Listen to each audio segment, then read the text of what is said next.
आपण पाहत आहात सत्यदर्शन न्यूज। इंधन रूपांतर निर्णयामुळे रिक्षा चालकांना दिलासा, वाहन स्क्रॅप करण्यासाठी मुदतवाढ।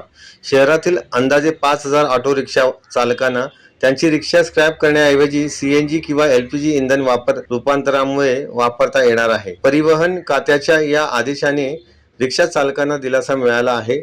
परिवहन खात्याने सध्या पेट्रोलवर चालणाऱ्या रिक्षांना सीएनजी किंवा एलपीजी इंधन वापराच्या रिक्षामध्ये रूपांतर केल्यास स्क्रॅपच्या कालावधीत मुदतवाढ देण्याचा निर्णय घेतला आहे। शहरातील रिक्षा चालकांना त्यामुळे आणखी 5 ते 10 वर्षे रिक्षा वापरण्याची संधी मिळाली आहे। केवळ इंधन वापराचे तांत्रिक रूपांतर करण्याचा खर्च करून हे शक्य होणार आहे।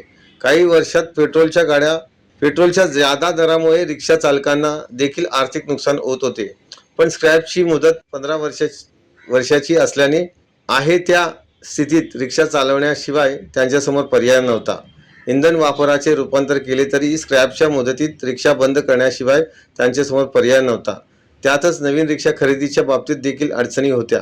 वाहन कर्जाचे मोठे व्याजदर, विमा संरक्षणाचा मोठा खर्च यामुळे रिक्षा चालक मेटाकुटीस आलेले आहेत। मात्र आता सीएनजी किंवा एलपीजी इंधन वापराच्या रूपांतराने मात्र काही वर्षासाठी त्यांना त्यांची जुनी रिक्षा आणखी काही काळ वापरता येणार आहे। पेट्रोलच्या रिक्षांचे सीएनजी रूपांतर करण्यासाठी केवळ 8000चा खर्च येतो, तर एलपीजी करण्यासाठी 15000चा खर्च येतो। त्यामुळे नवीन रिक्षा घेण्यापेक्षा हे रूपांतर करून आणखी काही वर्ष रिक्षा चालक तीच रिक्षा वापरू शकतात। स्क्रॅप होणाऱ्या रिक्षा चालकांना नव्या आदेशाचा लाभ होणार आहे। शहरातील अंदाजे 5000 चालकांना त्याचा लाभ होऊ शकेल। निदान त्यांच्या नवीन रिक्षा घेण्याचा खर्च काही वर्षासाठी टाळला जाऊ शकेल। हे आदेश रिक्षा चालकांना फायद्याचे ठरणार असल्याचे लाल बावटा संघटनेच्या कडून आभार व्यक्त करण्यात आले आहे।